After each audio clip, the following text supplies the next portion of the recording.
So welcome to the CEFACT Global Trust Registry meeting on the 17th of October in Australia. Other parts of the world, it might not yet be the 17th. We've got a very simple code of conduct and IPR rules. I think everybody on this call knows these. They come from the standard ways of working from the CEFACT body.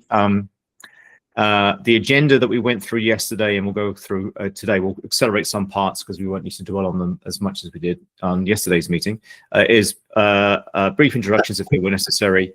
The previous meeting recap, what did we talk about 2 weeks ago? The bit of an update on the actions and status and work that we've been doing, and then a kind of new stuff to talk about. The previous 2 weeks ago meetings, we're basically talking about a body of work that Adelina has started and others were contributing to about this sort of governance requirements, so sort of operating model for what might exist, this global registrar information directory. And we discussed a number of those sort of things. Sankeshan had produced a kind of readiness checklist. How might a registrar know if they meet the requirements without having to go through lots of detail? What's the sort of checklist for a registrar to know whether they're eligible or not? So he did some work on that. And Alex Tweedale, who was also present, sort of talked about how we might think about digital identity anchor storage and the architecture, which is why we've got this meeting now, where Joe is going to start showing some of the questions we're asking from a design point of view. On the second meeting, which is effectively this time of day of the two sets, we kind of went over the same material, but we had Steve Capel with us on that meeting, and therefore took the opportunity to talk a bit more about how we might embed the work we're doing into the UNTP spec. So one of the challenges for us is the UNTP spec includes a digital identity anchor content and specification. So the question is, do we update the content in that spec, or do we fork it, break it off from there and have it in our own space in the Global Trust Registry project? The conclusion we came to in discussion with Steve is we will work on it in our space, and then we will promote the changes back into the UNTP spec. My sense certainly is that any implementer of UNTP would like to see all the content in the same place for UNTP. And it would be odd if there are sort of separate repositories for very much related parts. So that was kind of the two meetings last week.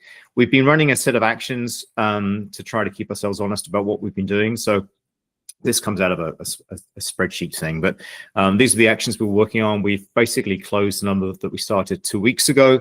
So like, how will we put the upstream work into the UNTP spec? That was the first action. Lena was working on this idea about what of her work would be part of the recommendation that we promote to UNCFACT, and what part of it's the sort of supporting instrument, the details about likely legal requirements and other things. One of the realizations we've had is that we've got a lot of content already. We're likely to write a recommendation, and that needs to be as simple as possible. Amy was reflecting that some of the recommendations guidelines she's seen for UNCFACT are a maximum of, say, 20 pages. We've got documents that on their own are over 50 pages long already. So what we'll have to do is write a simple recommendation kind of document container, which might have a number of appendices and supporting instruments that basically prove the ideas are possible. So we'll be asking the UNCFACT plenary to agree that this is worth doing, and here's how you could do it. And if they say yes, then there's a body of work to actually do it, and that may actually refine some of these detailed decisions, or some of the decisions that are being highlighted here. They'll be made real after the agreement that there should be such a thing. The other actions are more or less the same sort of content. We then went through a brief update on content. Sankeshan, it's very early where you are. Do you want to talk to your content, or shall I carry on waffling? Oh, do carry on. Thank you. Right, thank you, Sankeshan. So Sankeshan has been helping us in a number of ways on the work, as you can do too, Anne. So he's been reviewing some of the documents, providing some comments, and created another artifact in the deliverable directory. So if I try to do something semi-smart here, oh, that didn't work. I want to bring up another version of the browser so that I can show you some of the files. Oh, maybe we'll just do it this way. So in the drive that we have, the CEFACT folder, we have all these files, and in the deliverables folder, which you've seen, I think, Aaron, you were reflecting on this just before we started the recording. There are a few sort of artifacts. So what Sankashan was working on was a sort of checklist, if you like, for the legal requirements for a registrar to be considered eligible for the directory. So he was trying to work out a way, can we simplify what we have such that it's an easier checklist? So he was working on that document. We also took comments from Marcus Solande on the original spec. Those have now been promoted into the GitLab environment for UNTP, and I think have been accepted. So that's why I put that action closed, Sankashan, that we've closed that action that you were helping us close. And otherwise, we're sort of each of us working on these sort of mainly these 6 deliverables with the sort of if you count there's more than 6 because computer people start from 0, so that gives us 7 and 8 2 zeros numbers. But that's partly because we wanted things that are shared to be just done once. So there's a single kind of glossary. So to Joe's point about register and registrar, we need to make sure that we've adequately described those in this common glossary, and if we haven't, then we need to improve the text to make sure they are adequately described. And similarly, there's a sort of common about the project thing that exists for all the files, so we don't need to have about the project in every single file. So that's sort of the structure we've got. If I go back to the slideshow, is that still running? Yeah.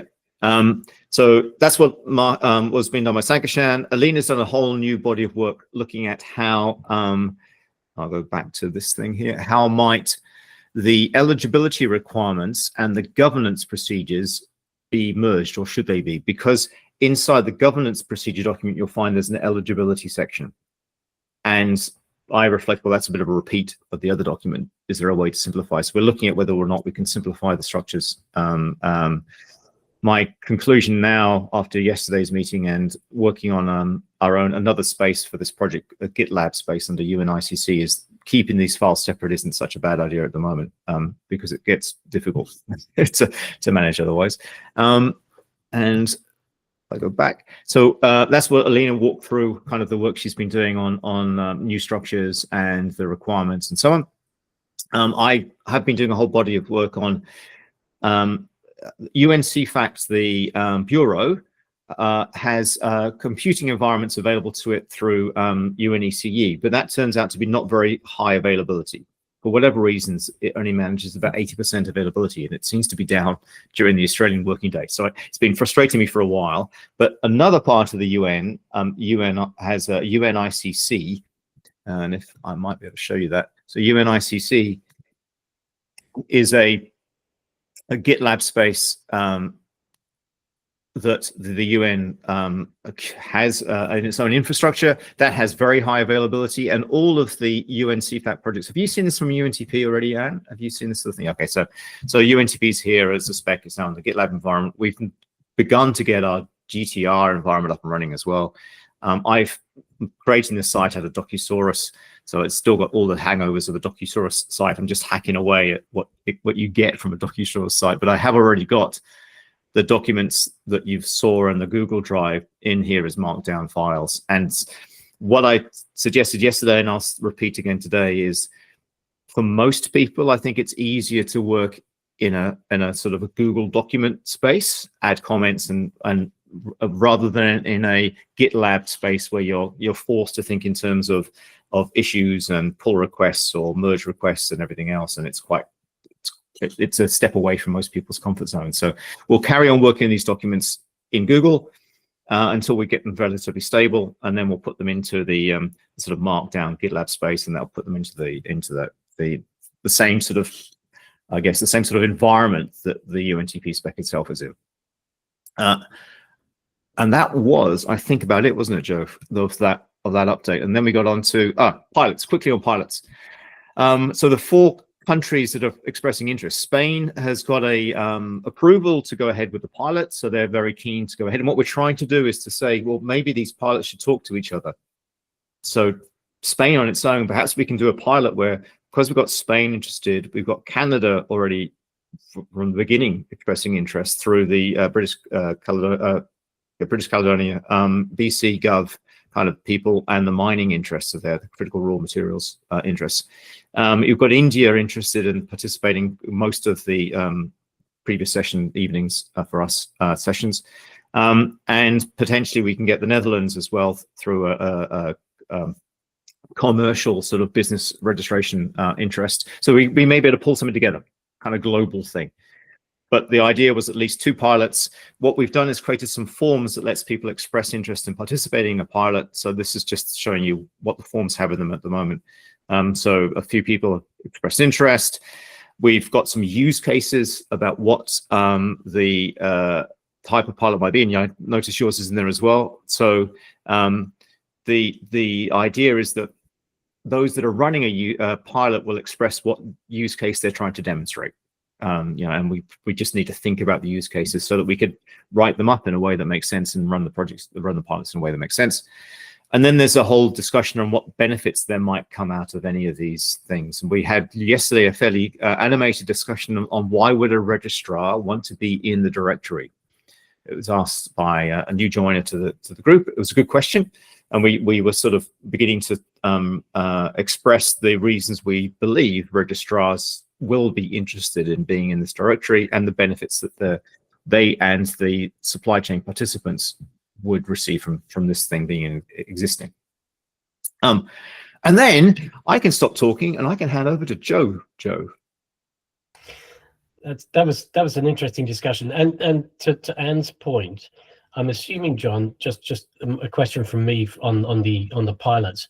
Are we expecting to give them a framework that they need to sort of follow so that we end up with pilots following consistent thought processes potentially? Is that something? I think that's a really good point, Joe, and I think we do now. I sort of started off by giving a very blank piece of paper and saying, well, what kind of use cases do you want to explore in your pilots? And now I feel it's probably to help encourage progress and keep it, as you're saying, kind of recognizable and having some common goals. We probably need to give a framework for those that are interested and say, look, here, how's about this? Fill out this framework, or tell me if the framework isn't adequate or you want to change it. But here's a framework to use for pilots, because I think exactly. You're right. We might. I think that'd be good. That'd be good because I think trying to reconsolidate the information that comes from the pilots and trying to work out what the grid will do and what the grid won't do and what's in and out of scope and what's responsibility of the various different components is going to be really, really critical for us in terms of defining our initial scope. That's great. So one of the things, I mean, okay, so, and sorry, I'm the other side of the scissor, work with John. And we typically sort of split the sort of technical. We're both technical, which is brilliant. But I'm the architect, I suppose, of years. That doesn't make me, any good. But I just seem to have done it for a few years. So thinking about the grid as if you like, a platform or a capability that we're looking to achieve, is something that I've started to look at, and it's interesting because we can see it providing all sorts of types of capabilities, but as John says, we want to keep it particularly, I suppose, quite thin for the initial view, and then its role with things like UNTP and verifiable trade and all these various different initiatives will then sort of evolve as demand starts to become of interest from a global repository sort of type of or directory sort of capability. So we're trying to think of it as quite a skinny scope for starters, and then where it goes from there will be based on demand really, and whether in fact it's business case it's actually justifiable for the owner of the various different components and capabilities we're talking about. If you want to flip to the next slide, I've sort of updated this from yesterday. I mean, it's great to present a slide and you realize actually it's not quite as clear as it could be. And so therefore what I've done is I have actually changed this from yesterday's presentation just to make it slightly easier to consume. I didn't want to use another diagram. So we're using the common logical model, and the use of the grid is obviously what we're focusing on here. Now, as John has said, the capabilities that the grid looks to do, and who's actually managing it, and how it's actually going to be operated, is going to very much determine what the grid platform looks like, what it actually leverages, and who makes decisions about the technical solution that actually is going to be created. As we said earlier in this and yesterday's call, the interest from various different registrars will be to make their registers available on the grid, and the purpose of that is to enable the identification of assets and entities that are managed under their jurisdiction. As John said previously, and probably not on this recording, so I will just reiterate it. Each one of these columns of actors and doing things, whether it's car manufacturers, whether it's those sort of things. He's doing a very good job of circling it. These are within a certain jurisdiction, and the Parthenon, or whatever it is, the temple at the bottom, is the registry that sits in that jurisdiction, like the registry law is in Spain. Now, to make these registries visible and accessible to everyone else, we would look to create this global, I'm going to start reading again, global registry information directory. Right, so that's the purpose, is to enable people to access and identify those registries which are authoritative for each jurisdiction. In doing so, we have to allow the registrars to register. Complicated terminology, but they have to register, and the question is, okay, how do they do that? They probably have to go through a bit of a process, which Sagshan is brilliantly trying to pull together.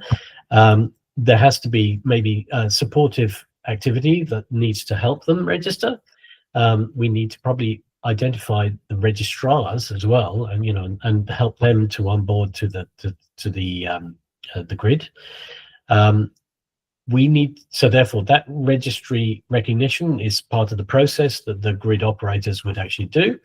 The registration process would then be, okay, so you're a registrar, and we might even utilize things like the VLIs or whatever that underpin that, just for the identification of the registrars themselves, so that we can actually do that identity verification as part of that process. That might be something we sort of think about, because that's a particular use of things like the LEI, the legal entity identifier framework and foundation that actually could be utilized. As part of this process, obviously, we need to maintain that data, and whether we maintain it centrally or whether we allow people to self-maintain that, registrars to maintain their own data, that's sort of interesting. And what is recognized is that registers and registries will be at different levels of maturity. Some may be ready for direct interaction with external forces or external query facilities. They might be able to themselves issue digital identity anchor credentials, and some may not. That doesn't mean to say that we don't onboard them until they're actually able to do so. And that's where, for every record that has a registry record, it'll have a whole lot of metadata that actually defines what's the maturity, what's the capabilities of that registry, and how do you actually interact with them. Okay, as a consumer or an inquirer, and what are the services and service types that they can provide. It might even include things like service levels and availability targets and all sorts of stuff. Sorry about this, just decline that. We're working at, obviously, it sounds like an onboarding and management platform that you might use, say, a bit like CRM solutions, right? So that manages, that sort of thing. I'm not saying that it is something like that, but it sounds like, logically, that sort of capability. Obviously, as a result of those registrations, if you have any questions, just break in. Obviously, as a result of those registrations, we're going to actually have to store the data associated with the registries and what their capabilities are, who are the registrars, connection, contact points and capabilities, all that sort of metadata. And that will be in a database, data store sort of type of capability. As a result of storing that information, we're obviously going to be looking to make that available to external service consumers. Now, that can be obviously an online service consumer in a bit like a web portal capability, or it might just be a message-based API if we're talking to solutions and technical applications, because they will need that sort of interaction. Sounds pretty straightforward. Nothing to worry about there, but you may have a question. I'll sort of start questions and explore, and then Nan can probably come in as well. One of the things that, as Joe's sort of walking through the options here, each of those options has different qualities of interaction, service, and so on, and choice can be made. And they also have potential implications about business models, or how does this thing sustain itself? What does it charge for, if it charges for anything? We looked at a few weeks ago now the ICAO PKD system, which is remarkably good value, in my opinion, at least. That a country only spends, roughly speaking, $20,000 a year to be registered in ICAO PKD, and that's the whole country, and it's once per year, and that means every one of their citizens traveling with their passports going to have their passport verified by participating countries with the public key systems that the PKD kind of enables to be shared amongst the participating countries. So pretty good value for money, a pretty good value point. But the same sort of thinking needs to come into here. If we do services, as Joe's saying, that are registry access services and other things, are those things going to be charged for? They're going to be free? What things do we think we should charge for? The principle we're holding is it should be as little as possible. It should be as much value as possible. We're not trying to create a massive infrastructure organization thing here. It should be like skinny in sort of technology terms. And it should not undermine the existing business models of registrars. So registradores, the Spanish registrar, charges in some instances for some of its services. Most registrars charge for registration. So if you want to get a company identifier, register a company, you typically pay money for this service in the country you're basing your company in. In some of the cases, registrars charge for data searches and other things to be done, verification services. So what we have to be careful of is not to undermine those existing models. So we might have in our directory a note that this registrar charges money for verification of data, and here's how you access their service to verify the data you have. But if you do so, there will be a fee, and we can't undermine that fee. We can't kind of hide it or do a kind of Google News on it or Facebook News and just suck in all their data and make it available without them getting their return on investment. So we're actually quite cautious about how we express all these possibles. That's why Joe's done it as a sort of initial scope is quite humble, I suppose. But we need to paint the picture of all the possibles that are downstream, the goodness that can follow. That the humble is itself still good value, but that there are many things that can come from this that are even more important and even more valuable, depending on, as Joe was saying, demand, appetite, if you like. Does that all make sense, Anne? Yeah, and I was going to ask this exact same thing, and I think maybe in my mind a couple things that we need to think about. Who are in this red grid, but who are the users, right? Who would actually use this? So maybe very different people than actually customers who's actually paying for it, right? So I mean that we need to make a decision there to Mhm. figure out what's the need. So I could imagine in something like this, the it wouldn't be too complicated in terms of storing data and all that, but maybe all the costs come from if there's a large number of people accessing it all the time. If we open it up to That's right. free Absolutely right. search for everyone, for example, and that we're dealing with, then you need to increase. Yes, exactly, Exactly right. right. Exactly right. And you probably read the next slide. To be honest with you, that's absolutely correct. If you haven't, then we've come to the same conclusion. Initially, it's a dependent. I mean, the dependency is we have to have a list of the registries that we're looking to, enable as part of this process.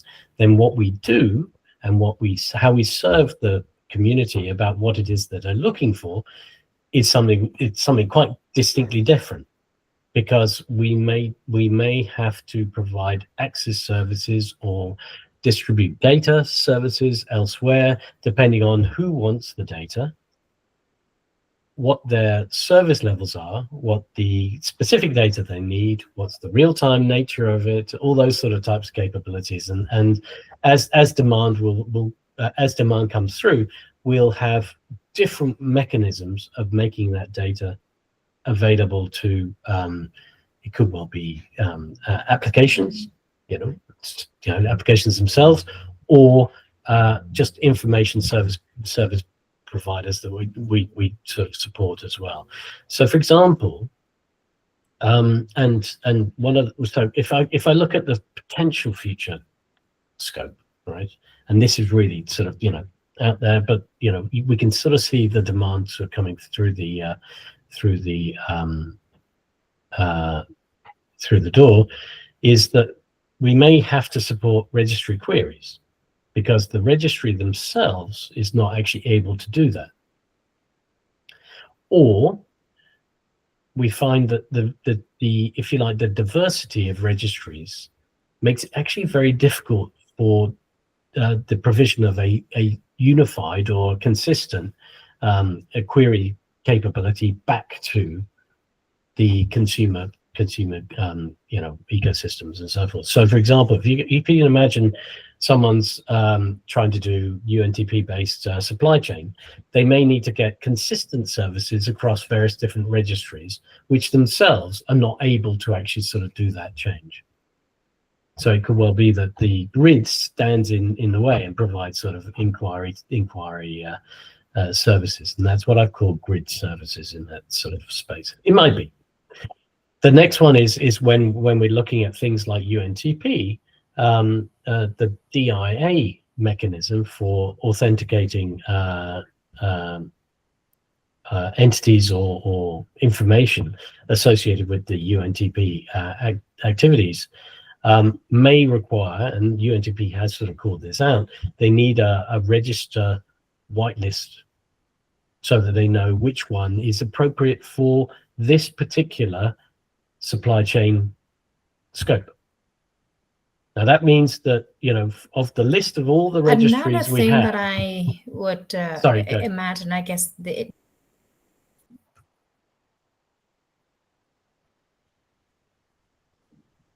Sorry, have I lost you, Anne?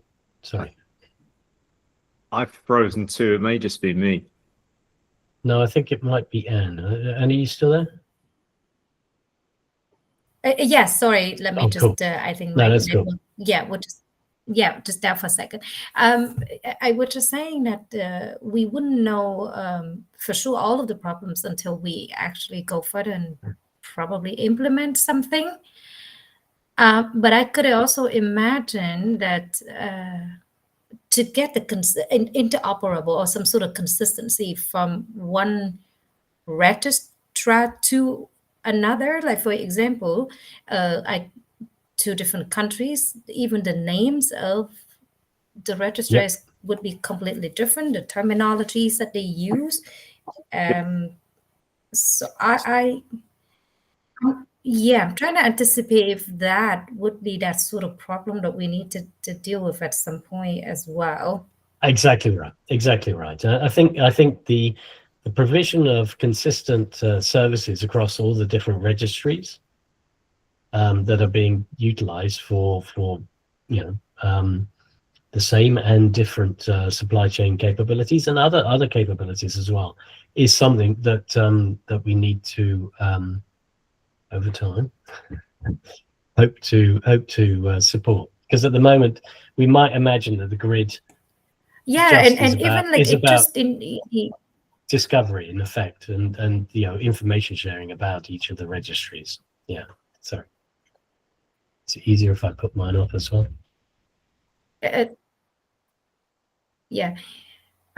Sorry, my connection seems to be just getting a little bit inconsistent. I was just thinking, even we have two registrar in the terminal and business side, different languages, right? But the terminologies that they use, for example, one they would refer to calling all of their registers or members, and the other one might use a different terms, right? So I would imagine even those, just to get some sort of consistent, So one of the wow, so that's why a lot of work ahead for you, Joe. That's one of the reasons why we need to be sort of humble. But I guess one thing to remind ourselves about is we are trying to do a thing here with this directory, which is it has its own sort of benefits and basis and so on.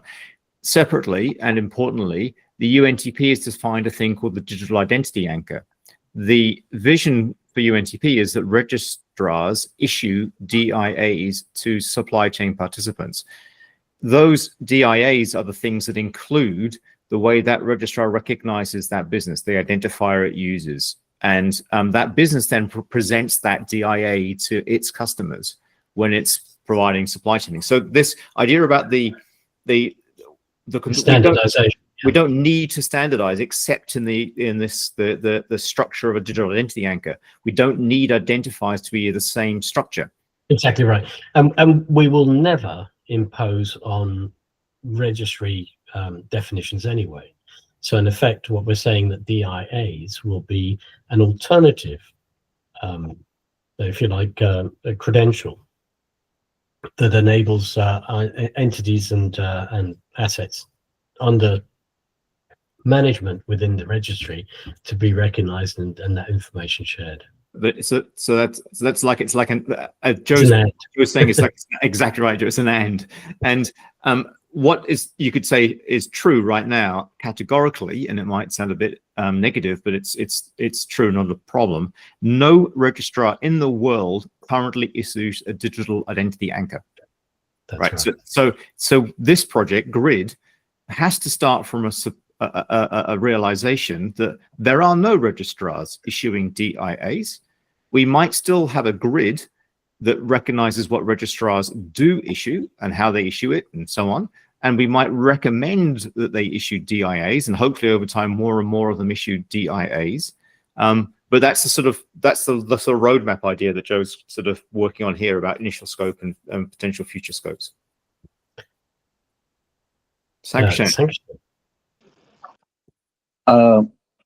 Listening to all this, I had a question now, and this is based on the initial scope that is there on this slide, the Grid platform. At some point, when this is operationalized or implemented, I'm assuming there's going to be an ops team of sorts that runs this infrastructure, right? Inside of that yet to be identified UN body. Is that so? That is correct.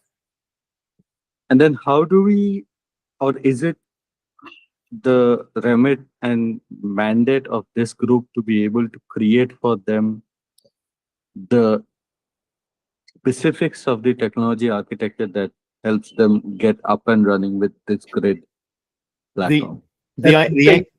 Sorry, I mean, in essence, that comes back to the point at the top of this is that the grid scope and governance, who's going to own it, will determine how they see it practically possible to implement it. So they may have something that exists already. They may be able to add this onto the side of it. They may be able to replicate what they have already and then re-implement it for the grid just to get it going. But to be honest with you, they're going to own it. So they have a responsibility to own the decision, the technical decision about what it is they're going to use and how they're going to operate it. That is my view. Is that right, John? Do you see, it is, see that's that? right. And what I was going to add, and is that that's why what we're doing is showing that it's possible that you can do this in a number of different ways, but allowing the decision about which of those ways is chosen to be made by the chosen one that's running the system, right? We just need to prove it's possible. Yeah, so this comes out of a completely different initiative from the UN that I have been looking at for the past 2 months. And it is quite likely that at nation state level, the implementation of the grid platform and the registers and setting up of all the governance might actually go through some sort of an RFP process, right? Which means there will be creation of tech specs and bidders and so on and so forth, because somebody is going to have to own, operate, and do that. And listening to how Joe was walking through the technical choices and the various choices that needs to be made to be able to have this running just the way you are visualizing at this point, it seems to me that either we leave that portion as a gap, or we kind of give at least some sort of guidance that says, this is how you want to do it to get the maximum technical output or value from the system. Something that kind of, Exactly and right. I can sort of probably make my thoughts a bit more clearer later in the day and send an email over about this. No, you're on the right path, Sankashan. Exactly right. We're about the art of the possible, and about showing, look, you could do this in a number of ways. What we're proposing isn't, make believe. It doesn't require new technology that doesn't exist. There's a number of ways to do it, and each of these ways, I can imagine Joe doing a kind of have implications of cost and scalability and resilience and potentially, I guess, revenue model, even all sorts of elements get affected by these choices. But we don't need to force the choice. That becomes, as you say, a kind of tendering process, probably. Mm-hmm. Exactly right. And I'm assuming that when we get the go ahead as part of this process to do the next phase, then that tendering process or the, if you like, the confirmation of both the functional and technical non-functional requirements will actually sort of shape who wants to service and support this. Now, it could be a UN body, it could be a commercial body, but that is something that the UN CEFACT group will probably make the choice of that. I think John knows that better. Yeah, you can see that in the two examples we looked at a few weeks ago, Sankashan, of UN the ICAO PKD and UN CEFACT's low code.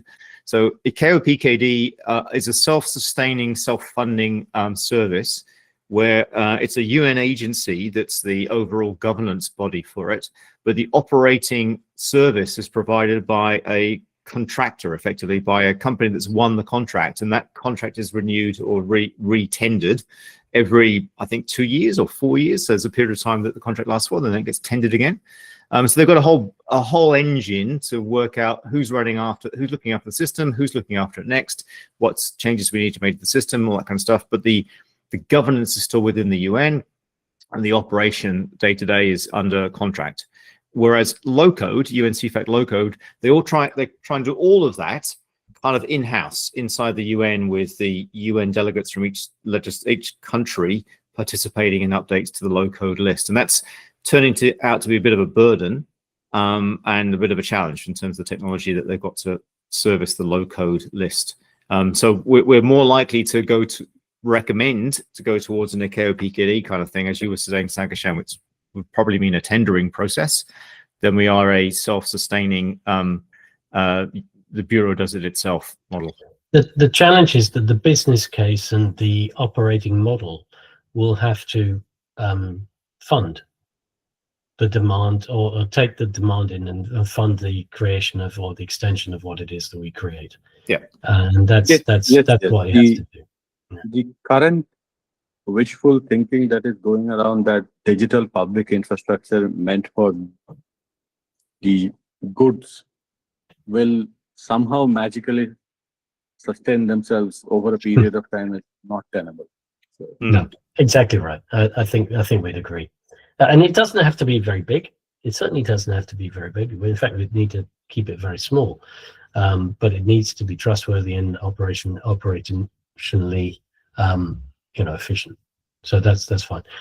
So just if we imagine that we talked about registry services, that the UNTP and various different other initiatives need other services associated with registers. Now that might be a register whitelist, or in the same way as I was having to think about, if we wanted to be able to support verification services by the entities in UNTP supply chains themselves, they might actually need a list of the public keys associated with, or a list of, and the public keys associated with the registries that are appropriate to their activities. So, they need to have access to that. It may be simpler for us to actually provide that as a distribution mechanism, for example. And as John said, there may be some registries that are never going to, not ready to do the DIA credential issuance. It could be that we step in and support that credential issuance in the same way as, John, I'm thinking a bit like the Roads mechanism of providing that's right. Driving licenses for registries that are not going to do it themselves. So, and it's entirely possible that a registrar might, the Spanish registrars are thinking about this, dive more deeply into the Glyph VLI kind of environment, and might declare that actually our business identifiers are all going to be now issued as a VLI. And that's an externalization of that process as well. That's their sovereign right to choose to do so, and that would be recognized in the directory, in the grid. And means each will make their own decision, and that's going to be the interesting. As well as the operations of the platform, actually the management of the roadmap and the capabilities that the grid and the GTR operating entity needs to be managing is actually sort of that discussion with all of the registries, and say, okay, so how do you get the best bang for your buck out of the initiatives that you're trying to run? We can potentially, help coordinate and consolidate that. That's an activity that they might actually be involved in as well. So there's all sorts of things that we might do, but at this point in time, it's a fairly skinny platform that just provides information services. So, Joe, you have another slide after this. I have another slide. I'm just going to go. I'm just aware of time. Look, it comes down to Anne's question about what's the technical choices that we need to make, and really comes down to a few discussions here, which is around data storage. Are we just going to have a central database and so forth, or do we need to make that information more distributed in terms of access models, but it really depends on what the requirements are and who's going to access it. As Anne also pointed out, it might be for the initial solution that the access is via an API, or what we call finance API, high assurance API interfaces, but to be honest with you, that really becomes untenable when you're talking about larger control group access and higher volumes from unknown and unregistered sources. So we might think about other mechanisms of data exchange to actually sort of support that.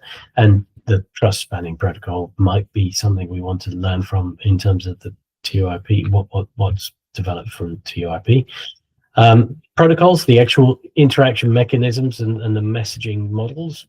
Again, there's something that we would probably rather not create ourselves, but we're looking to learn from things like the Trust Registry Query Protocol and the query language from 2IP, some of the initiatives that have sort of tested that using the ARA Foundation, the UNTP work itself, and fundamentally it comes down to the non-functionals that will drive the way in which the grid features are actually implemented, and over time how those evolve. I hope that makes it's just a high-level list of the if you like the decisions that might sort of be thrown at us. So that's where we yesterday's discussion, or yesterday for us at least, Joe and I, had a lot of sort of fairly active points about details around sort of registrars and existing complexity in certain countries. For example, Germany has quite a large number of separate registrars of businesses. So councils and courts can register businesses. So that creates an interesting dynamic about how you might solve those sort of problems.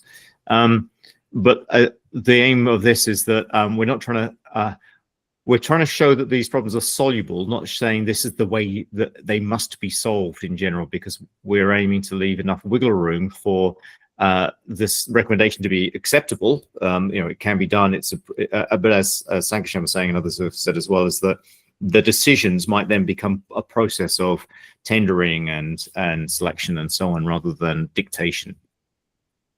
We just need there to be certain sort of fundamental principles, I suppose, met by the solution.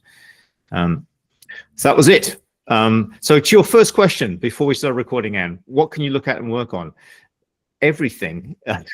But I don't know, you choose. We do these meetings every 2 weeks, as you know. So by all means, email, use the group email, use Slack to communicate. Put comments in the documents or whatever if you want to raise our attention to them. The work goes on between the meetings, obviously, and the meetings should be just an update. John, it might be useful just for the recording, just to go back to the directory and say, these are the links. Okay, let me do that. You've got them all there. That's right. So this is the directory that's got all the artifacts that we're working on. Perfect. This is fascinating. I can see a lot of applications. I also see the challenge, and I agree that we should be modest in the initial phase. And I think we'll slowly see more, because nothing will be complete in one day, right? But yes, and of course, maybe the topic for another time. But I'm just thinking things like a DPP registry that the EU is going to set up, and whether or not that would be recognized. We're not going to do the same thing. We might recognize it. It might be registered. If you like. It's a very good question. I know you put that in the Slack discussion. We probably should carry on that in Slack as a discussion. There are a lot of very useful registers and registrars of things around the world to do with supply chains. Where we look at the eligibility requirements kind of ideas we've got so far, I think actually that the EU's register of digital product passports wouldn't be one of the things we'd have. It's a different kind of thing. It's useful and it's got value and it's inevitably involved in supply chains, but it's actually a different kind of thing. I think, but very, very happy. The important point is we don't want to end up with a maintenance overhead. Yeah, and have everything in us. Because we can't take responsibility for the information. The information is got to be managed by the primary source. If we can provide services that they pay us to provide, then that might be another discussion. But let me walk back even from that comment I just made. If the EU's registrar is a recognized authority, so it's under the EU law, and has a register of digital product passports that are useful for supply chains, then yes, that actually does start sounding like something we might have in here. as a thing that you can check. So the idea being that a relying party receives such a digital product passport and says, well, is this actually kosher, to use a bad phrase? Is this actually a legitimate, a valid digital product passport or not? Where do I find that out? Well, if it's the EU's DPP, then you look it up here. Anyway, Right. we should stop because we try to finish these 10 minutes before the hour. We failed now 2 days in a row. Too much to talk about. Great to have you on board again, and please do carry on the thinking and queries and content creation over the next few days and weeks. And thank you very much, Sankar, for getting up so early, and my good friend and colleague Joe. See you all in the next one. Good stuff. Thank you. Pleasure. Thank you so much. Thank you. Thank you. Bye. Bye.